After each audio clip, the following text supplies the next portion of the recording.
February 10ರಂದು KS prelims result ಬಿಟ್ಟರು KPSC ಅವರು.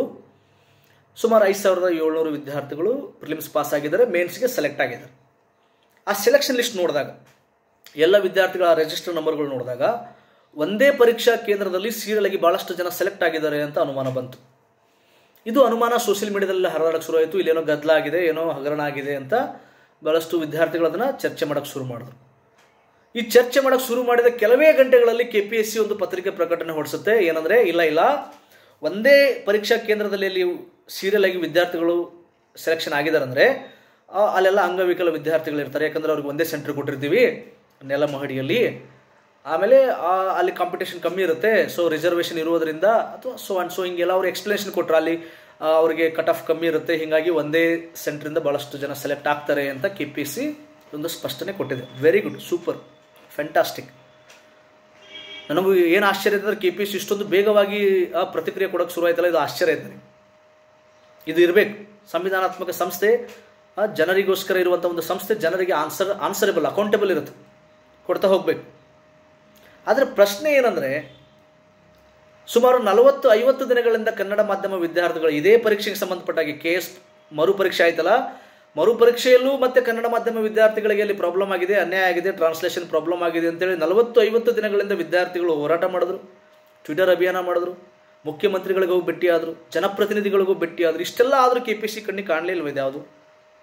ಈ ಒಂದು ಪ್ರಶ್ನೆಗೆ ಪ್ರತಿಕ್ರಿಯೆ ಕೊಡಬೇಕಂತ ಅನಿಸ್ಲೇ ಇಲ್ವಾ? ಇದ್ಯಾವ ನ್ಯಾಯ? ದ್ವಂದ್ವ ನಿಲುವಿದು. 40-50 ದಿನಗಳಿಂದ ಹೋರಾಟ ಮಾಡ್ತಾ ಇದ್ದಾರೆ, ಅದಕ್ಕೊಂದು ಪ್ರತಿಕ್ರಿಯೆ ಬರಲೇ ಇಲ್ಲ ನಿಮ್ಮ ಕಡೆಯಿಂದ.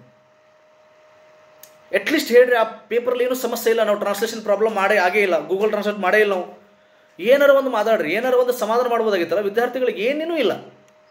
ಸೊ ಇದರ ಅರ್ಥ ನೀವು ಸುಮ್ಮನೆ ಕೂತಿದ್ದೀರಂದ್ರೆ ನೀವು ತಪ್ಪು ಮಾಡಿದಿರಂತ ಅರ್ಥ. KPSC ಕಡೆಯಿಂದ ತಪ್ಪಾಗಿದೆ ಅಂತ ಇದು ನೀವೇ ಹೇಳ್ತಾ ಇದ್ದೀರಿ. ನೆಕ್ಸ್ಟ್ ಇನ್ನೊಂದೇನಪ್ಪ ಅಂದರೆ, CTI ಪರೀಕ್ಷೆದು ಲಿಸ್ಟ್ ಬಿಟ್ಟಿದ್ದಾರೆ. ಅದನ್ನು 2 ದಿವಸದಿಂದ ಬಂದಿದೆ.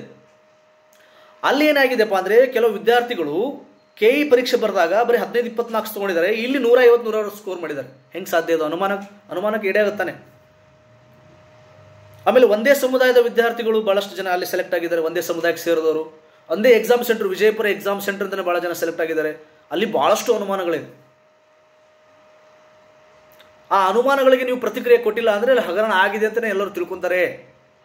ಈಗ ಹಗರಣ ಆಗಿದೆ ಅಂತ ನಾನು ಹೇಳ್ತಾ ಇಲ್ಲ, ಅಲ್ಲಿ ಏನಾಗಿದೆ ಅಂತ KPSC ಅವರು ಸ್ಪಷ್ಟನೆ ಕೊಡಬೇಕು. ಅದು ವಿತ್ ಕ್ಲಾರಿಟಿ, ಸ್ಪಷ್ಟತೆಯಿಂದ ಸ್ಪಷ್ಟನೆ ಕೊಡಬೇಕು. ಯಾಕೆ ಹಿಂಗಾಯಿತು ಅಂತ ಹೇಳಬೇಕು, ನೀವು ಆನ್ಸರ್ ಮಾಡಬೇಕು. We are expecting this answer from you. ನಾವು KPSC ಇಂದ ಇದನ್ನು ನಾವು ಈ ಒಂದು ಉತ್ತರವನ್ನು ನಾವು ನಿರೀಕ್ಷೆ ಮಾಡ್ತಾ ಇದ್ವಿ. ಎಲ್ಲ ವಿದ್ಯಾರ್ಥಿಗಳ ಪರವಾಗಿ ನಾನು ವಿನಂತಿ ಮಾಡ್ಕೋತೀನಿ KPSCಗೆ, ದಯವಿಟ್ಟು ಕನ್ನಡ ಮಾಧ್ಯಮ ವಿದ್ಯಾರ್ಥಿಗಳಿಗೆ ಆದ ಅನ್ಯಾಯದ ಬಗ್ಗೆ ನೀವು ಪ್ರತಿಕ್ರಿಯೆ ಕೊಡಬೇಕು, ಸ್ಪಷ್ಟನೆ ಕೊಡಿ. ಆಮೇಲೆ CTI ಫಲಿತಾಂಶಕ್ಕೆ ಸಂಬಂಧಪಟ್ಟಂತ ಅಲ್ಲಿ ಗೊಂದಲಗಳಿಗೆ ಏನಿದೆ ಅದಕ್ಕೆ ನೀವು ಸ್ಪಷ್ಟನೆ ಕೊಡಬೇಕು. ಇವತ್ತಿನ ಪ್ರಜಾವಾಣಿ ಪೇಪರ್ಲಿದೆ ಅಥವಾ ಸೋಷಿಯಲ್ ಮೀಡಿಯಾದಲ್ಲಿ ನೋಡಿರ್ತೀರ.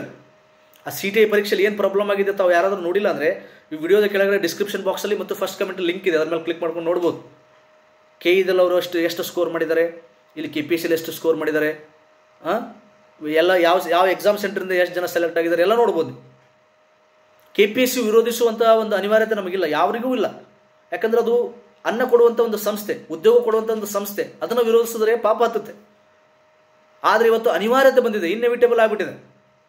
ಹೋರಾಡಲಿಲ್ಲ, ಅದನ್ನು ಪ್ರತಿಭಟಿಸಿಲ್ಲ, ಅನ್ಯಾಯ ಪ್ರತಿಭಟಿಸಿಲ್ಲ ಅಂದರೆ ನ್ಯಾಯ ಇಲ್ಲ. ಅಂಥ ಒಂದು ಸ್ಥಿತಿಗೆ ಬಂದು ನಿಂತ್ಕೊಂಡಿದೆ. ಸೊ ಹೀಗಾಗಿ ನಾನು KPSC ವಿನಂತಿ ಮಾಡ್ಕೋತೀನಿ, ದಯವಿಟ್ಟು ನೀವು ಸ್ಪಷ್ಟನೆ ಕೊಡಿ. ವಿದ್ಯಾರ್ಥಿಗಳು ಏನೇನು ಪ್ರಶ್ನೆಗಳು ಕೇಳಿದ್ರೆ ಅದಕ್ಕೆ ನಿಮ್ಮ ಜವಾಬ್ದಾರಿ, ನೀವು ಯು ಆರ್ ಅಕೌಂಟೇಬಲ್. ಸಾರ್ವಜನಿಕ ಸಂಸ್ಥೆ ಅಂದಮೇಲೆ ನೀವು ಜನರಿಗೆ, ವಿದ್ಯಾರ್ಥಿಗಳಿಗೆ ನೀವು ಅಕೌಂಟೇಬಲ್ ಆಗಿ ಇರಲೇಬೇಕಲ್ಲ, ಅದೇ ಯಾಕಿಲ್ಲ? ಸೊ ನಾವು ಅದನ್ನು ನಿರೀಕ್ಷೆ ಮಾಡ್ತಾ ಇದ್ದೀವಿ. ದಯವಿಟ್ಟು ನಮ್ಮ ನಿರೀಕ್ಷೆಗೆ ನೀವು ಸ್ಪಂದಿಸಿ ಇವೆರಡು ಪ್ರಶ್ನೆಗಳಿಗೆ ತಾವು ಉತ್ತರಿಸ್ತೀರ ಅಂತ ಭಾವಿಸ್ತೇನೆ. ನಾನು ಎಲ್ಲ ವಿದ್ಯಾರ್ಥಿಗಳಲ್ಲಿ ವಿನಂತಿ ಮಾಡ್ಕೊಳ್ಳೋದಿಷ್ಟೇ, ವಿಡಿಯೋ ಎಲ್ಲ ಕಡೆ ಶೇರ್ ಮಾಡಿ, ಇದ್ರ ಬಗ್ಗೆ ಅವೇರ್ನೆಸ್ ಕ್ರಿಯೇಟ್ ಆಗಲಿ. ಸೊ KPSC ಒಂದು ಜವಾಬ್ದಾರಿಯುತವಾಗಿ ಕೆಲಸ ಮಾಡಲಿ ಅನ್ನೋದು ಉದ್ದೇಶ. ಬಡವರಿಗೆ, ಪ್ರತಿಭಾವಂತರಿಗೆ ಒಂದು ಕೆಲಸ ಸಿಗಬೇಕು. ಯಾವ ಉದ್ದೇಶಕ್ಕಾಗಿ ಆ ಸಂಸ್ಥೆ ಇದೆಯೋ ಆ ಉದ್ದೇಶ ಈಡೇರಬೇಕು. ಆ ಉದ್ದೇಶ ಬಿಟ್ಟು ಶ್ರೀಮಂತರಿಗೆ, ದುಡ್ಡಿದ್ದವರಿಗೆ ನಡೆಯಲ್ಲ. ಆಗೋಕ್ಕೆ ಸಾಧ್ಯನೇ ಇಲ್ಲ. Thank you so much. ಧನ್ಯವಾದಗಳು.